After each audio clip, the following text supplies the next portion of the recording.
Vamos tentar desligar o celular. Ok.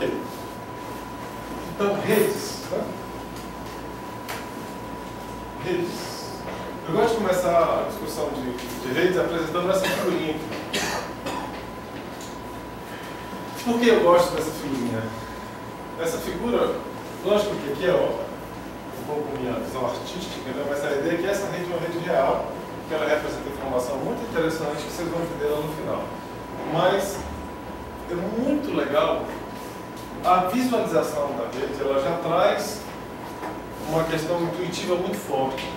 Talvez esse tenha sido a carga mais importante do conceito de redes, desde a perspectiva, para mim, da ciência. Ela consegue resumir muita informação em apenas alguns poucos diagramas.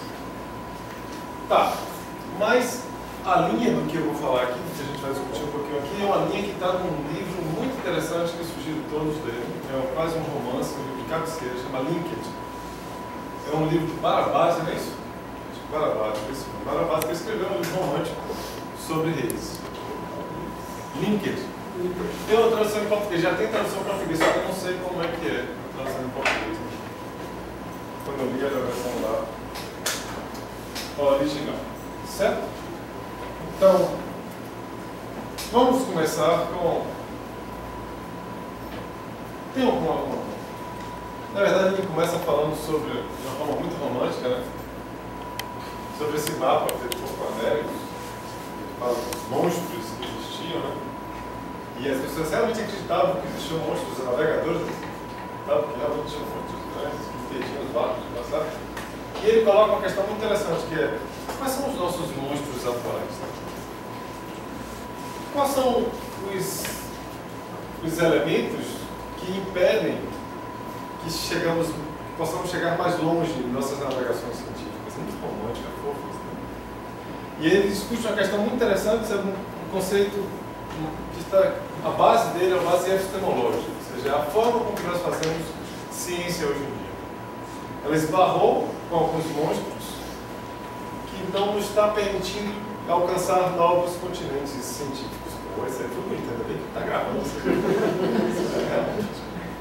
Agora surgiu aqui inspiração. Mas, quais são esses monstros? Né? E ele diz que a forma que nós temos de fazer ciência talvez precise ser mudada. Tá? Qual é a forma que a gente tem de fazer ciência hoje, geral, é a forma que a gente conhece como reducionista. Né? Alguns de vocês já viram isso umas 500 vezes, mas é bom ouvir de novo. Que é, a gente precisa quebrar para compreender. Essa é a forma geral que a gente tem. Quebrar para compreender. O que é isso? Porque a gente acredita, a gente assume que as partes são mais simples do que o todo. Não é isso? Por isso que a gente quebra. Para poder entender, porque a gente assume que o pequeno eu posso entender, e aí quando eu entender todos os pequenos, eu junto os pequenos e eu sei como é que o todo funciona. Não é isso? Então o que a gente fez ao longo dos últimos, sei lá, 600 anos, foi quebrar. A gente quebra cada vez mais. E aí surgiram as disciplinas, as subdisciplinas, as áreas, as sub-áreas, os temas, as linhas de pesquisa. Ou seja, hoje você tem especialistas na unha encravada do pé esquerdo. Então, por quê? Porque as pessoas se especializaram porque acreditam que quebrando você vai conseguir entender melhor. E aí, que essa ideia do reducionista, nós quebramos o mundo em milhares de pedacinhos. A grande questão é que agora a gente sabe muito sobre esses pedacinhos. Então, um monte de pedaços espalhados, só que a gente não sabe como conectar esses pedaços direito. E esse é o momento que eu diria que é um momento fértil da ciência. Por quê? Porque as pessoas começaram a perceber que na junção dessas partezinhas é que surge uma nova ciência, uma nova forma de se fazer ciência. E quem ajudou a gente a fazer isso foram as belezas, as fofinhas das redes, certo? Essa é um pouco a ideia. Então a gente é como se a gente tivesse um belo robozinho lá, que a gente sabe muito bem como as partes funcionam. mas o todo a gente precisa ainda entender. Então, redes, quando eu quero saber se redes é uma coisa... Como é que vocês fazem quando vocês querem saber se um tema é um tema quente? Bom, legal para pesquisar. Vou procurar o número de artigos publicados naquele tema. Eu gosto de colocar no Google, mas eu gosto de colocar no Google de uma forma interessante. Eu comparo, eu coloco de forma relativa. Qual é a coisa mais interessante que as pessoas procuram na internet? Sexo. Você coloca sexo, aí aparece lá esse número aqui, não precisa nem dizer quanto é que ele é, 1 milhão, 1 bilhão, 2 bilhões de páginas impressionantes sobre sexo. Você coloca rede, network, aparece 2 bilhões 720. É mais interessante do que sexo. Muito legal. Isso é hoje, isso é um episódio que eu mudei. Certo? O resto é tudo igual. E aparece em 48 segundos. E aparece, aí aparece mais rápido do que. Exatamente. Super legal. Então, e é interessante porque quando eu colei esse daí, eu colei em cima, óbvio, eu mudei só o slide, eu tinha visto o anterior. O anterior tinha sido há uns 2 anos atrás, e há 2 anos atrás, as redes estavam próximas a sexo, não tinham ultrapassado. As redes agora ultrapassaram o sexo. Vou fazer uma curva, né? Sexo em relação a todos os outros temas, evolui. Isso é um trabalho interessante, dá um bom trabalho. Então, o argumento de Barabás para começar a discutir redes é um argumento fundamentado em 2 criaturas muito importantes que souberam utilizar o conceito de redes. Então, ó, tentando montar uma sequência geral, a nossa ideia, o nosso objetivo aqui é tentar entender a estrutura básica do que é redes e como ela pode trazer coisas interessantes para a gente. Certo? Como ela é capaz agora de conectar essas coisas que estão espalhadas, que a gente sabe muito sobre elas, mas não sabe como conectar elas. Para isso, a gente precisa entender redes. Para entender redes, Barabás coloca 2 pessoas chaves que a gente nunca imaginaria, que souberam utilizar o conceito de redes na sua mais profunda definição.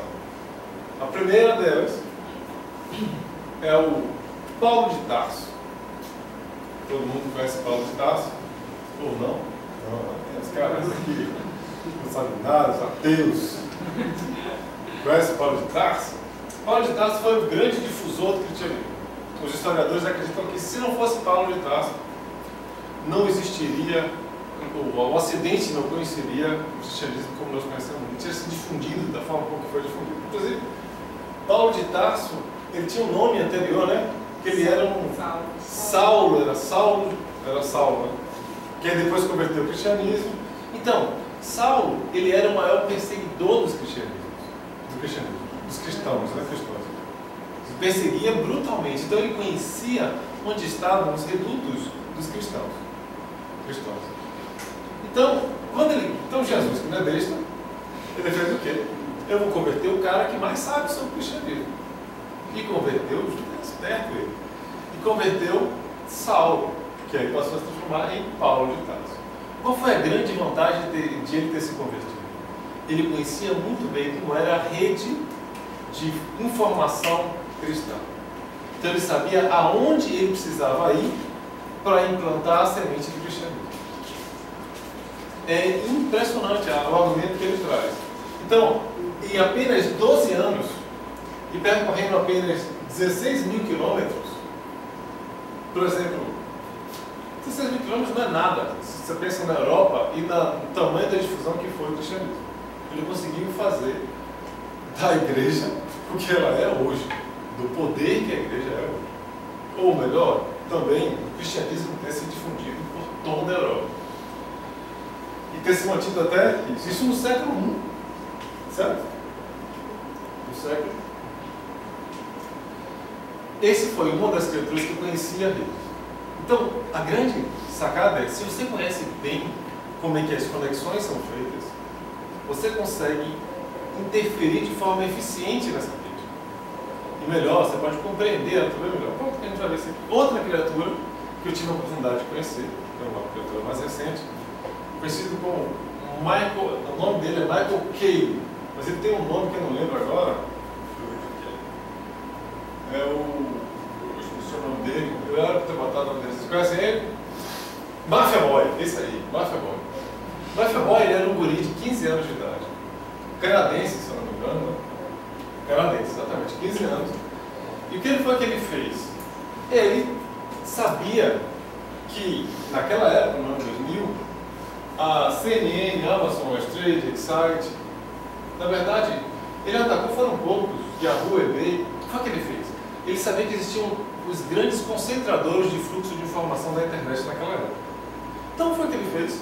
Ele espalhou um vírus, super meia boca, um vírus simples, que não fazia absolutamente nada com o computador hospedeiro. Nada. A não ser que, em um determinado dia, esse vírus mandaria um ping, que é um sinal de que, olha, estou aqui. Só isso. Um ping para esses centros. Essa criatura, um ping, um tipo um oi. Como ele não fazia nada, o vírus se espalhou brutalmente, ninguém percebia que esse vírus estava lá. Os antivírus eram tudo meia boca naquela época. Então, nesse dia, imagine centenas e milhares de computadores dizendo oi para Yahoo, eBay e CNN. Ele quebrou a internet. Um guri de 15 anos de idade. Simplesmente porque ele sabia aonde mexer. Ele sabia onde é que estavam os conectores mais importantes do fluxo de informação da internet. Então, ele foi preso, mas pela genialidade dessa criatura, ele foi obrigado a fazer trabalhos forçados, terríveis, de viajar por todo o mundo, tudo pago pelo governo canadense, explicando e dando aulas sobre várias coisas. Ele esteve aqui na UFBA, falou várias, muito interessante, o famoso Mafia Boy. Já deve ter cumprido a prisão. Mas não façam isso em casa. E aqui no Brasil, você não vai ter uma sentença dessa, certo? Então, são personagens completamente diferentes. Contudo, eles foram mestres das redes. Qual é a razão do sucesso deles? Eles sabiam onde estavam os núcleos de concentração da rede. Então, eles entendiam, mesmo que intuitivamente, como é que funcionava a estrutura de rede, certo? Hoje em dia é algo muito discutido, é impossível se trabalhar com internet ou qualquer coisa que esteja associada a ela sem pensar na teoria de redes. Certo? Contudo, existem questões que estão por detrás da rede que vão além da estrutura técnica que a rede pode trazer. Existem questões teóricas profundas de como essas redes se organizam e o que acontece com essas redes. É interessante, hoje eu estava enrolando lá na Rádio Excelsior, me convidaram para dar uma entrevista lá, eu dei uma enrolada lá, e aí eu estava discutindo justamente sobre isso. Um exemplo clássico de como essas redes podem ser tão importantes é do que a gente está discutindo aqui a maior parte do tempo, que são as redes cerebrais. Eu fiz uma conta muito boba, que é o seguinte: você pega os neurônios, assume que cada neurônio possa guardar uma informação, certo? Tem um neurônio da vovó, um neurônio da tia, da cadeira, etc. Vamos assumir essa hipótese. Se você assumir essa hipótese, você faz uma análise combinatória muito simples, considerando que nós temos, segundo Roberto Lente, lá no livro famoso dele, 100 milhões de neurônios. Então, 100 milhões de neurônios, a gente conseguiria, com esses 100 milhões de neurônios, apenas falar um vocabulário de 2.000 palavras, construindo sentenças de 3 palavras. E a gente não ia respirar, não ia fazer mais nada.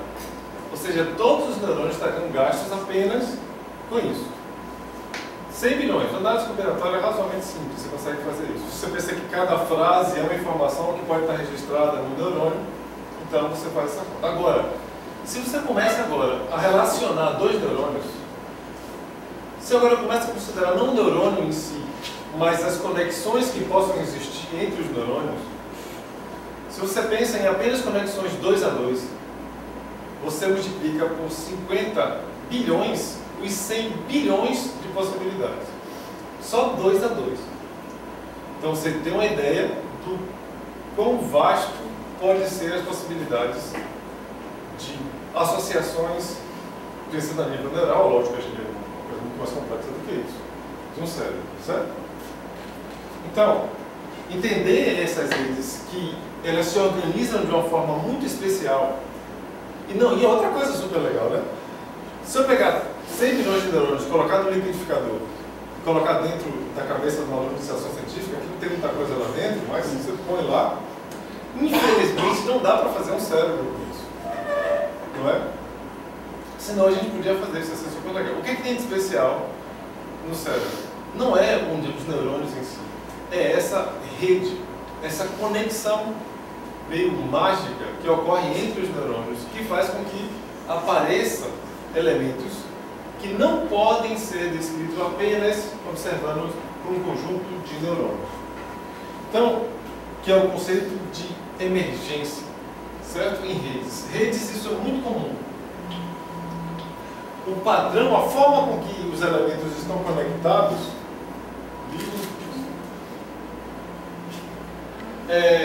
faz com que padrões inesperados emerjam, está estranho isso aí, né? Eu acho que está errado essa palavra, né? Que apareçam, certo? Emerjam, né? Seria mais emergem? Por exemplo, como eu acabei de falar, o cérebro. A rede neural é mais do que um amontoado de neurônios, e o que é mais legal, a internet deixou de ser uma criação humana e passou a ser um organismo ou verdadeiramente um ecossistema. Aí eu faço uma brincadeira muito interessante. Se você pensar que se hoje todos os seres humanos morressem, a internet continuaria viva. E aí uma vez, falando em sala de aula, alguém comentou, falou assim, é verdade, né? Porque eu ia deixar de pagar a conta, a TIM ia mandar automaticamente o e-mail para mim. Depois de alguns meses, meu e-mail ia lotar, o Google ia mandar um outro e-mail dizendo que o meu e-mail estava lotado. E aí as coisas continuariam circulando.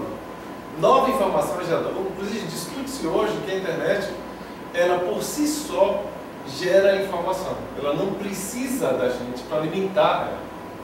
Os web crawlers, eles são capazes de conectar informações e gerar novas informações. Então ela deixa de ser, essa forma especial como a internet está conectada, ela passa de ser uma estrutura morta, uma ferramenta, e passa a ser quase um ecossistema. Inclusive existem abordagens hoje biológicas, ecológicas na internet. Certo? Vocês estão entendendo tudo isso, né? Tá. Agora? Tá. Aqui eu acho que não está acostumado a falar tanto tempo assim, na noite eu interrompo e tal, faço uma piada, alguém fala uma coisa, só porque está gravando, não tem problema não. Então, alguns 1000 anos depois, Saulo, após Saulo, né, estamos tentando entender o significado dessas conexões. Interessante, Saulo sabia isso intuitivo, mas a ideia agora é tentar construir uma teoria que nos dê fundamentos mais sólidos para compreender essas redes. E talvez o personagem mais importante, do ponto de vista teórico, que contribuiu para a compreensão dessas redes, eu adoro essas pessoas que no meio da palestra tentam fazer a coisa com o maior silêncio possível, mas acabam é super legal. E aí eu gosto de humilhar essas pessoas, porque eu sou como vergonhado. Tudo bem, agora vai ter que oferecer para todo mundo, sabe? Então, em 1707 surge um personagem único, uma criatura que realmente foi que deu o primeiro passo para a compreensão dessas redes. Que é impossível a gente falar de rede sem falar dele. Sinto por algumas pessoas que já viram isso algumas vezes, que é o Leonard Euler, certo? Olha, ele era um físico suíço, de Ares, como eu, que viveu uma parte da sua vida na cidade de São Petersburgo, na Rússia, certo? Contudo, ele, como bom matemático, ele tinha bastante tempo livre, então ele queria resolver um problema muito sério da cidade de Königsberg, que eram as famosas 7 pontes de Königsberg. Um problema sério, que envolvia uma dificuldade única da cidade. Sim, poderia ajudar muitas pessoas. Deixa eu mostrar a cidade para vocês verem. São as famosas sete pontes de Königsberg. Eu não sei como é que fala esse negócio, não. Que atualmente é a atual Kaliningrado, certo? Porque eu não sei se já deve ter sumido. As coisas mudam tanto lá para naquela região, não sei. Então, a cidade, essa aqui é uma ilustração de como era a cidade. A cidade tinha um rio que passava no meio, e uma ilha lá no centro. Existiam pontes que conectavam essa cidade. Existia uma procissão que passava por várias dessas pontes. E aí, ele achava um desperdício, porque a procissão, às vezes, ia e voltava pela mesma ponte. Ele achava que um desperdício deve ter um caminho único que conecte, que faça com que ele queria otimizar a procissão. Extremamente útil, né? Imagina, a otimização da show do fim. Seria legal. Ele achava que existia um desperdício, né? Ele queria que a procissão passasse apenas uma vez por cada ponte. Só que ele, como matemático, queria resolver isso de uma forma matemática, com o seu modelo matemático. Só que não existia na época nenhuma ferramenta matemática capaz de resolver esse problema. O que foi que ele fez? Ele criou a própria teoria. Ele criou o que nós chamamos hoje de teoria dos gráficos. E ele começa a teoria dos gráficos com a ideia desse conceito, que é o conceito de nós e arestas, que é redes. O que é isso? Essa é a ilustração da cidade. Ele fala, olha, eu tenho um ponto A, o ponto B, que a procissão tem que passar, C, D, certo? A procissão tem que passar por esses pontos. Eu tenho essas redes. Então, essas pontes, desculpa. Então eu posso sair de A e ir para C por uma ponte, sair de A e ir para C por outra ponte, sei lá qual, e sair de A e ir para D por uma ponte, de A para B. Então ele construiu um diagrama das possibilidades, os caminhos possíveis entre as diferentes regiões da cidade dele. Com base nesse diagrama, ele constrói uma teoria com base na teoria de conjuntos que resolve matematicamente o problema das pontes de Königsberg. O que é que ele descobriu? Que a procissão já estava utilizada. Que não tinha como resolver o problema, basicamente. Tem uma versão matemática. Ele ganhava dinheiro para isso? Matemático não ganha dinheiro, sabe? Nem na Rússia? Nem na Rússia. Não ganha na Rússia.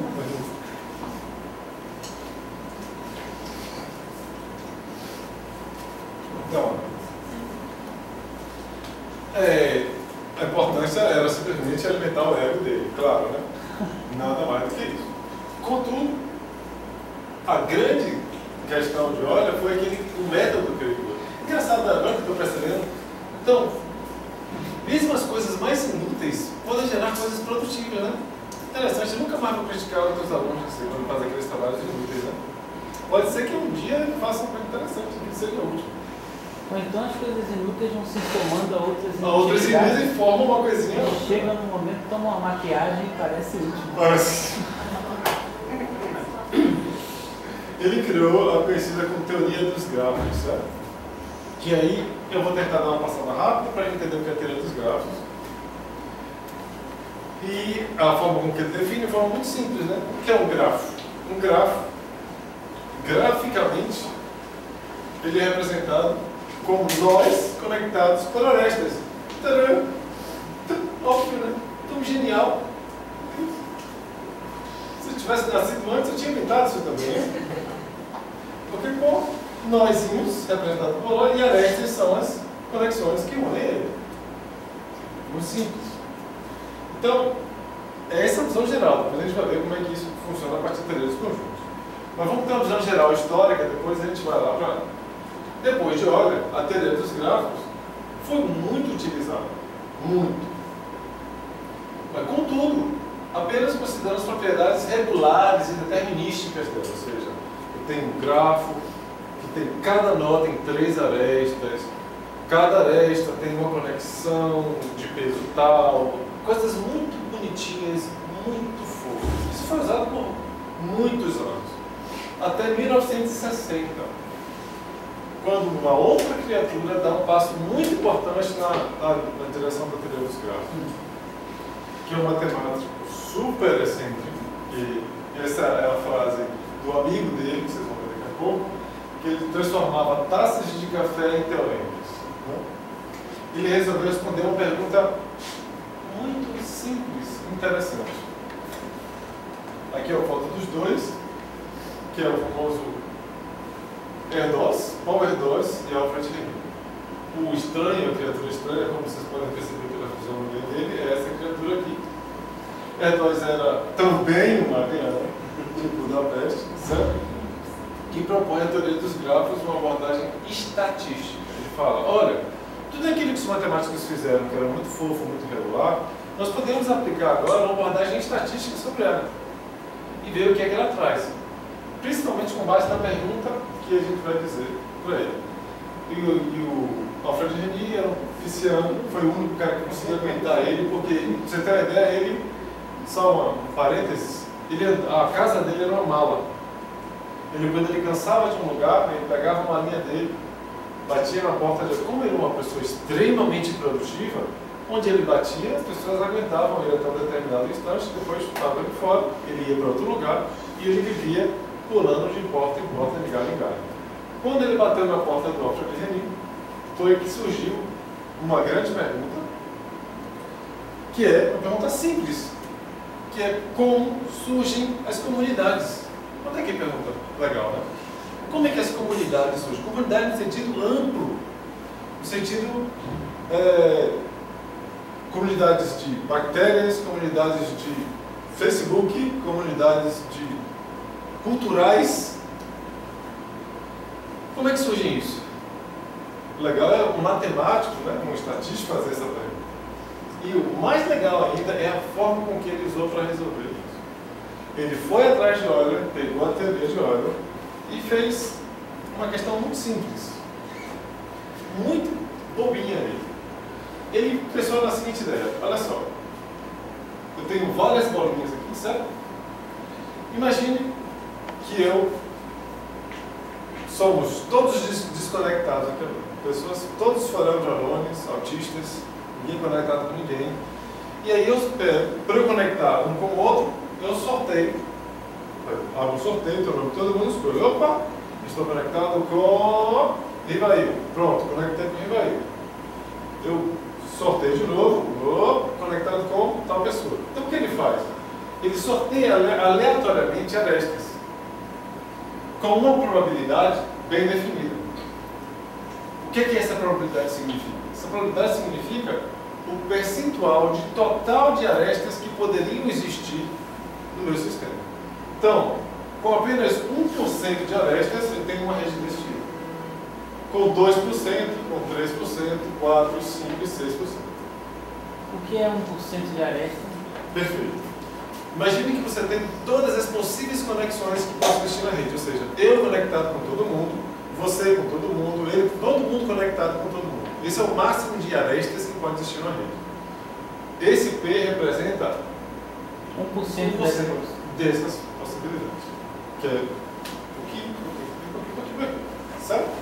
Você conectado com todo mundo conectado com você, seria no caso, cada um conectado com todo mundo. Ah, tudo bem. Entendeu? E seria 1%. 1% de todas essas conexões. É essa daqui. Inclusive, matematicamente, essa conta é fácil de fazer. Se eu tenho N indivíduos, o número de conexões de arestas para conectar todos esses indivíduos vai ser N vezes N menos 1 sobre 2. Isso aqui é o número total, vamos dizer assim, o número máximo de arestas para N indivíduos. Por que N vezes N menos 1? Ah, você. 5 vezes Porque você tem que tirar você do jogado. E por que dividido por 2? Porque eu tiro aí a volta. Eu estou conectado com você, mas se eu estou conectado com você, também está conectado comigo. Então eu tenho que dividir por 2 para tirar o retorno. Entendeu? Sim, mas isso não é tão importante, só dizer assim, olha, essa é a probabilidade de que arestas ocorram na rede. Então eu vou aumentando essa probabilidade e quero saber com que probabilidade é que a comunidade emerge. que significa comunidade? Quando eu consigo conectar todos os indivíduos, não entre si. Porque eu posso, se eu tenho uma probabilidade muito baixa, eu vou ter eu conectado com Clara, ele conectado, mas eu não tenho um caminho possível que conecte todo mundo. Ele queria saber com que probabilidade eu consigo um caminho que conecte todas as pessoas. Entendeu? Eu queria entender você falou de 1% de 2%. 2% é 2% desse número de arestas. Como seria 100% então? Deixa eu explicar como é que de fato é feito o algoritmo. Se você tiver 100 pontos, vai ser 100 vezes 99 por 2. Mas tem uma forma mais legal de você entender o algoritmo de fato de gerar esse tipo de rede. O algoritmo é muito simples. Eu pego um nó aqui, fixo ele, certo? Aí eu vou dele perguntando para cada um dos outros nós. Eu me conecto com você, aí para responder essa pergunta, o que é que ele faz? Ele joga um dado de número aleatório entre 0 e 1. Se esse dado que eu joguei estiver menor, se esse número aleatório homogêneo que eu gerei for menor do que esse valor, eu conecto. Se não, eu não conecto. Então eu tenho uma chance de conexão que é de 0,01%. Então, quando eu fizer isso para todos os pares de nós, eu vou ter 1% de todas as possíveis arestas que possam existir na rede. Esse é o algoritmo geral. Na verdade, isso é muito lento, esse algoritmo. Então, foi mais rápido de fazer isso. Mas é mais ou menos essa a ideia. Mas entenderam a pergunta de como ele pretendia resolver essa pergunta? Sim. Beleza. Espera aí. Então tá. Então. Ai, que não olha não. Pronto.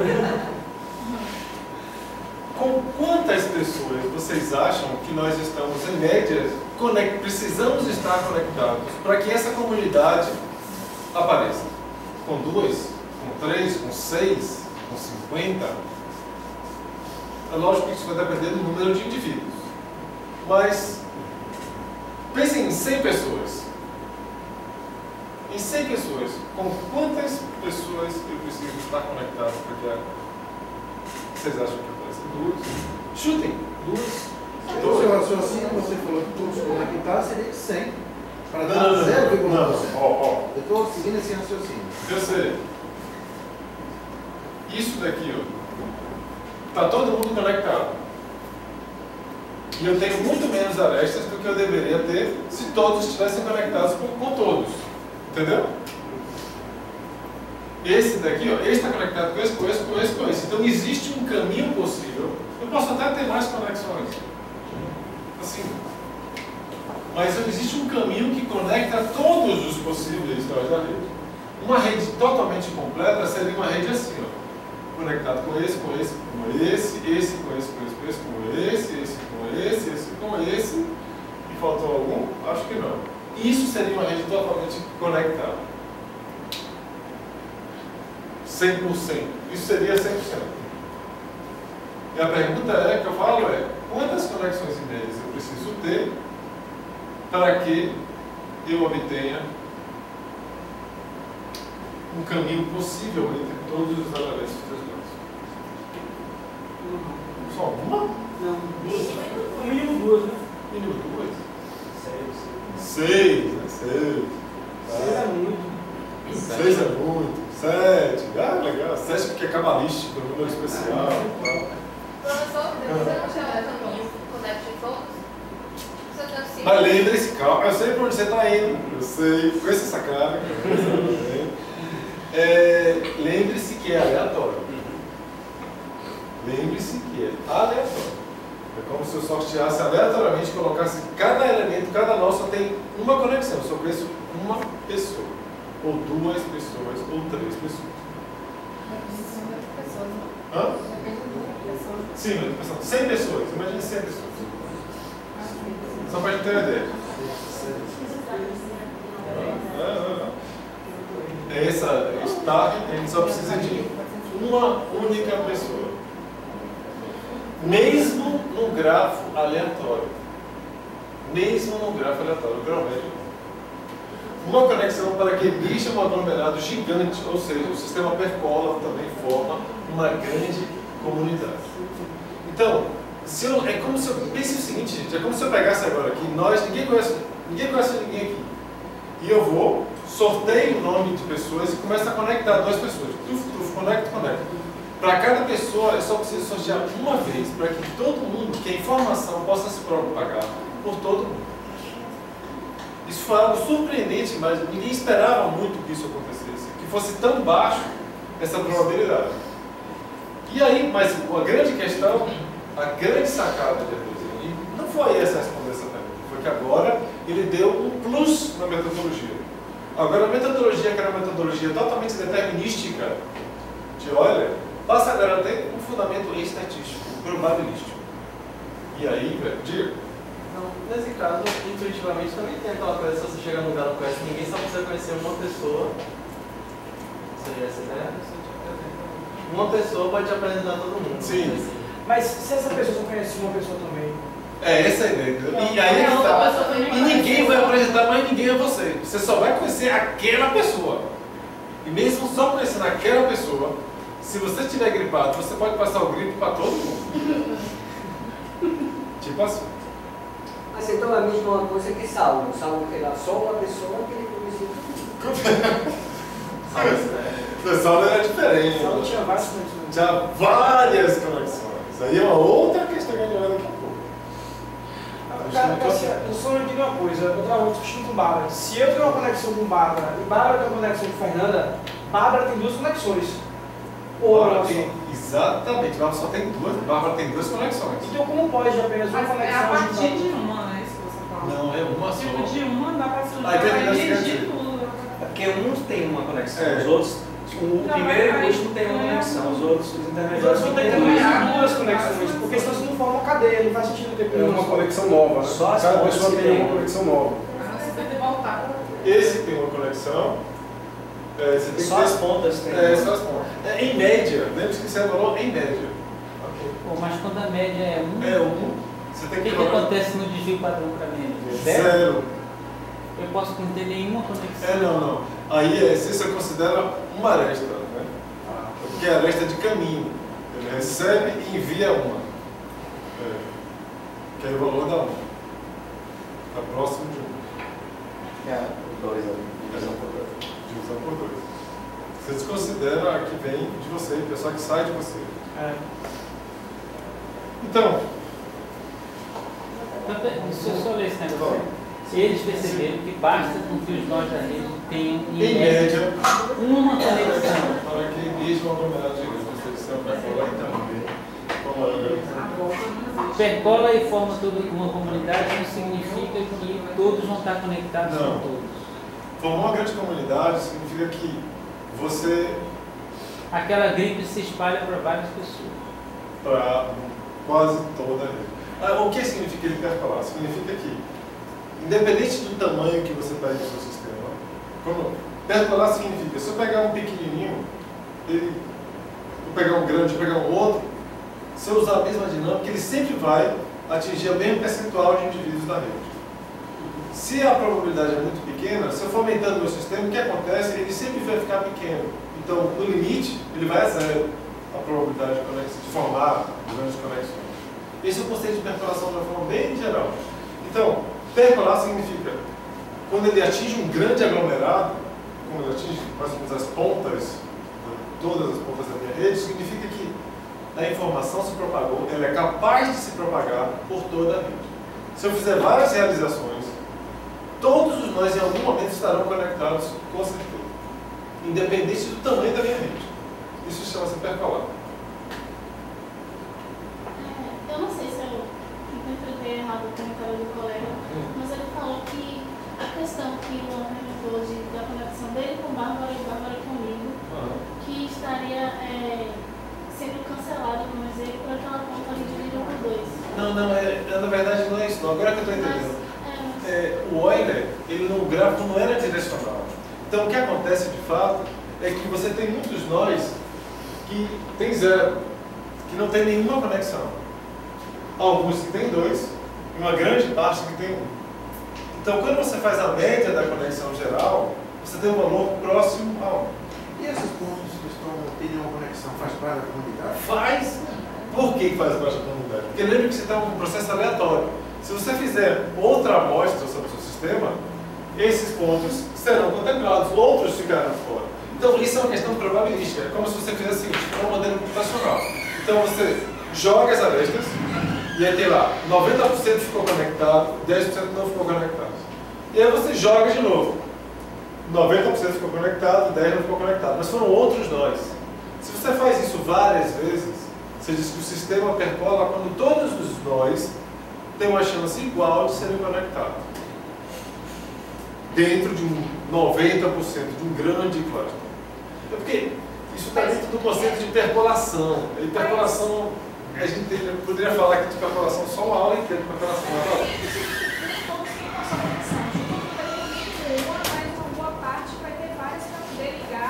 E isso, boa parte vão ter 2 e muitas terão 0 também. Então, quando você soma 0 com 1 com 2, você acaba tendo um valor próximo a 1. Então, para ter comunidade, eu posso ter indivíduos isolados. Posso ter indivíduos isolados. O que você vai ter, esse conceito de aglomerado gigante, não significa que todos vão estar conectados em apenas uma realização. Entendeu? Quando você faz várias realizações, que a gente chama de sistema perpétuo, todos são contemplados com a chance alta. É mais do que isso. Percolação tem um livro inteiro de percolação. Mas a ideia é essa. Mas é geral, por exemplo, em redes sociais, essa percolação? Bom, redes sociais não é aleatório. E aí vai ver outra questão que a gente vai ver daqui a pouco. É um outro modelo. Mas esse foi o primeiro modelo estatístico de redes. Completamente inútil. Nenhuma comunidade surge aleatoriamente. Nenhuma. Muito difícil. Normalmente as comunidades são totalmente correlacionadas. Você não sorteia o dado para escolher quem você vai conectar no Facebook. De jeito nenhum.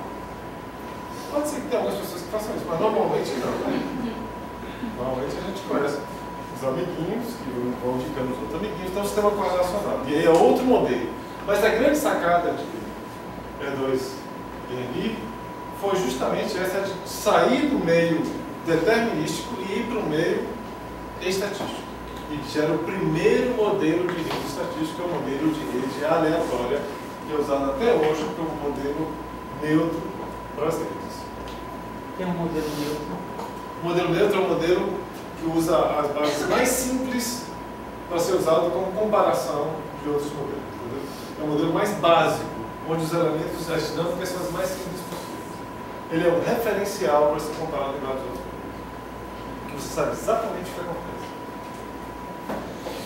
Sim.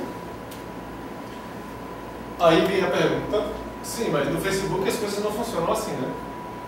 Na natureza, como é que são as redes? Depois de E2GNI, as pessoas perceberam que dava para fazer rede com um monte de outras coisas.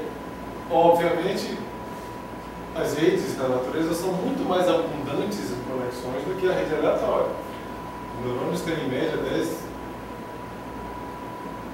entre 10 e milhares de sinapses.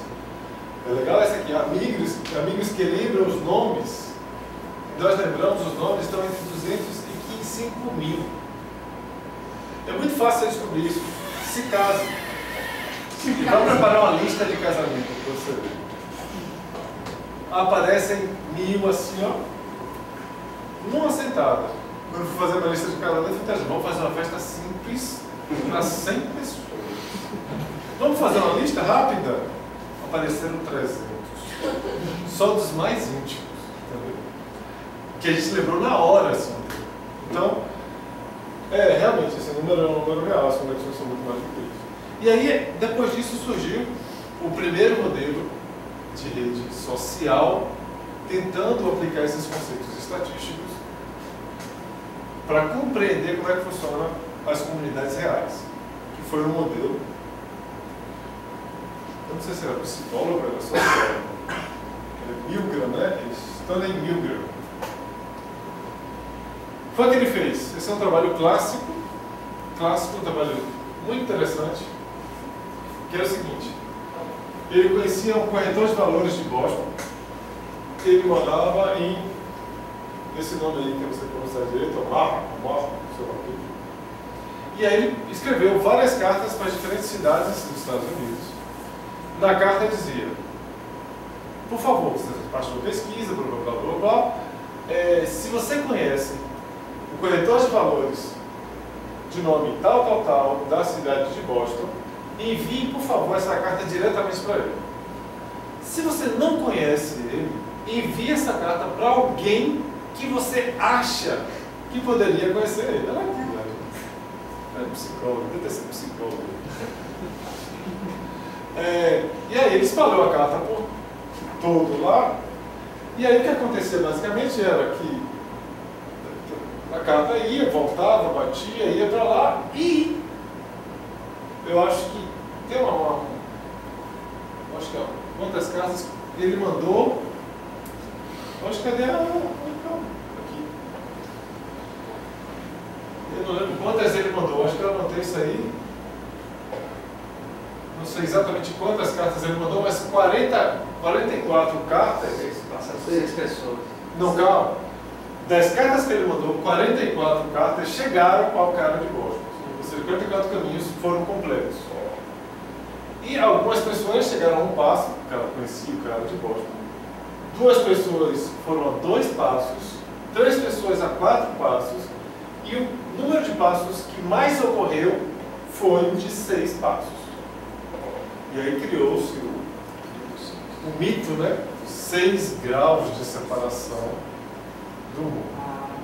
Surgiu desse trabalho do livro, daí que veio o trabalho. Mas ele fez o mesmo país, ele devia ter jogado em Laos, Camboja, para ver se para ver quantos caras.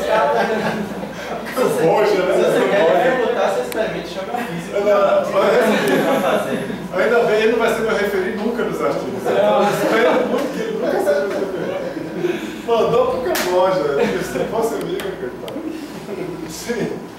Então, daí surge a ideia dos 6 graus de separação, que obviamente, inclusive as pessoas acham uma coisa meio mitológica. Né?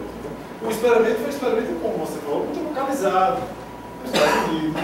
Tá. Recentemente teve um trabalho feito na Itália, com telefones celulares, com conexões de pessoas que ligavam para outras pessoas, e descobriram que esse número, na Itália, não são 6, são 3. É muito mais baixo do que a gente imagina. Provavelmente, vocês estão a 3 passos, muito menos passos de Lula. Você, Lula, pensa em Lula, uma pessoa de luz, ou até mesmo, sei lá, a pessoa menos conhecida do Brasil. Vocês estão, em média, a 3 passos dessa pessoa. Então é um nível de conectividade. Uma vez eu fui um trabalho muito interessante no Chile, que um dos caras apresentava, dava para fazer filme americano esse trabalho do cara, muito legal. Ele fazia simulações de cenários de uma enfermidade que se propagava, era pelo toque de mão, uma coisa assim, por um contato muito simples, um contato básico que eles propagavam. E ele fazia o cenário com base nas redes, nessa estrutura desse modelo de redes, e ele percebia que com alguns poucos lugares do mundo, um deles era o Nordeste aqui da Bahia, interessante, sertão, outro alguns lugares da África, a enfermidade se propagaria brutalmente em algumas poucas semanas, coisa muito rápida. Ele também discutia essa questão das ideias, como as ideias se propagavam, eles são poderosas. E cada vez mais a conexão é cada vez maior, se a gente para perceber. Só um parênteses, né? Isso é uma coisa muito interessante. Carl Sagan, vocês já viram falar sobre Carl Sagan? É um formidável Carl Sagan, né? Um dos episódios de Carl Sagan, aquele cara provocação demais. Ele, alguns anos atrás, um dos seriados dele, ele previa, logo que a internet estava nos seus estados mais primitivos. Ou seja, eu acho que é só Playboy tinha site na internet, só, mais nada tinha. Que foi o primeiro, você sabe, né? Eu sei porque... Eu sei. Eu pesquisei, então, história, né? Porque eu tinha 16 anos.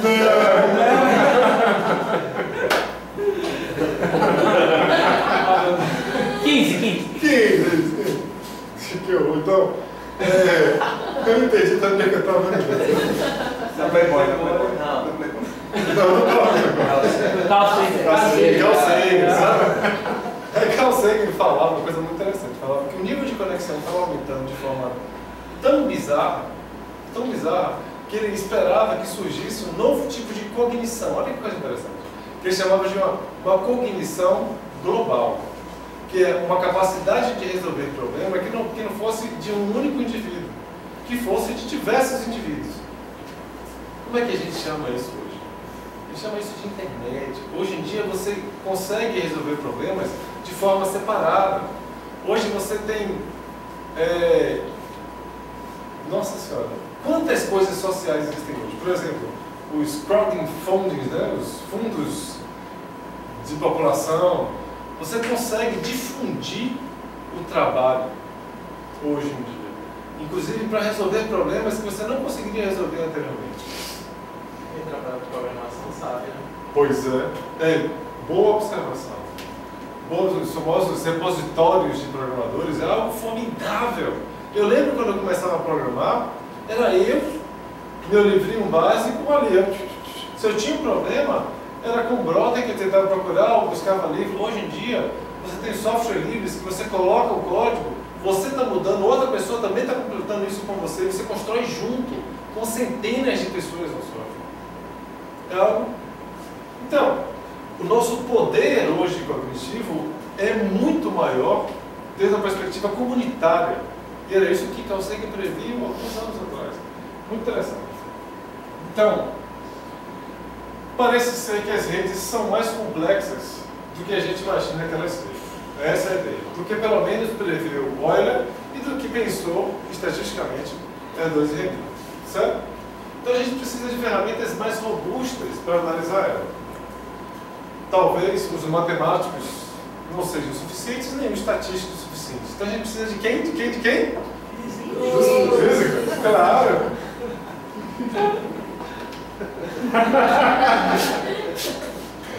E aí que surge um dos conceitos. Mas o que você está fazendo?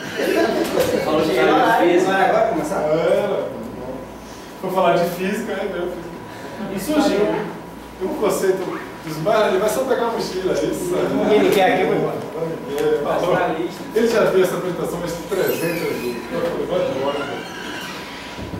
Veio, os físicos surgem um conceito muito interessante, que é o conceito de redes complexas. Sabe? Uma rede complexa, né? Com várias questões e tal. Aí é só a rede ou é complexa? Porque eles sabem onde vai chegar. É uma rede quase, não é totalmente complexa. Ela é uma rede complexazinha. Então tá. O conceito de redes complexas veio justamente nessa direção, de que será que agora a gente não dá para estudar essas redes, essas conexões, desde mecanismos que a gente já conhecia antes, do tipo propriedades emergentes, leis de escalas, são elementos ou ferramentas que já existiam na física sob uma perspectiva de sistemas complexos, como os fractais, o caos e outras características dos sistemas complexos. Então, assim, gente, essas redes são um prato cheio para isso. Então vamos tentar aplicar e construir um novo conceito, dar um outro upgrade no conceito de redes, que começou com Euler, depois Verdós e René, e vários físicos sem noção começaram a aumentar o conceito de redes complexas. E por incrível que pareça, quem começou essa ideia de redes complexas não foi o físico, tá vendo? Nós somos humildes dos físicos. Não foram os físicos. Foram dois pesquisadores que as meninas faziam, ixi, opa, aí, pesquisador, isso aí. Foi a primeira, toda menina quando olha o livro dele, fala assim, rapaz, eu preciso entrar nessa área, né? O cara é todo mundo parece, sei lá, que é ator, né? Tem nada dessa criatura aqui, certo? Esse é o Duca Mottes. Não tem sangue, não. Hã? O cara não tem sangue, não, parece um vampiro. Coitado, é que então, em 1998, esses dois criadores sugerem um modelo que tem características estatísticas, mas que tem características que se enquadram melhor do conceito de construção de comunidades sociais. Um conceito muito interessante. Aí ele vai tentar construir um modelo para compreender esse famoso 6 graus de separação que o Milgram tinha encontrado experimentalmente com as cartinhas fofas dele. Certo? Qual é o modelo que eles dois tentam? Que é o famoso modelo de mundo pequeno, que é o segundo modelo mais importante, vamos dizer assim, na teoria de si. Recente esse modelo. É recente, 98. Mas esse não é antigo. Eu acho que isso aqui, ó, não tinha nem nascido ainda. É, Eu nem lembro. nem lembro, isso aí era bonito. Então, que tudo isso é muito recente. Então, qual é o modelo de Wadsworth, certo? O modelo é um modelo muito simples. Ele parte, é um modelo que evolui, né?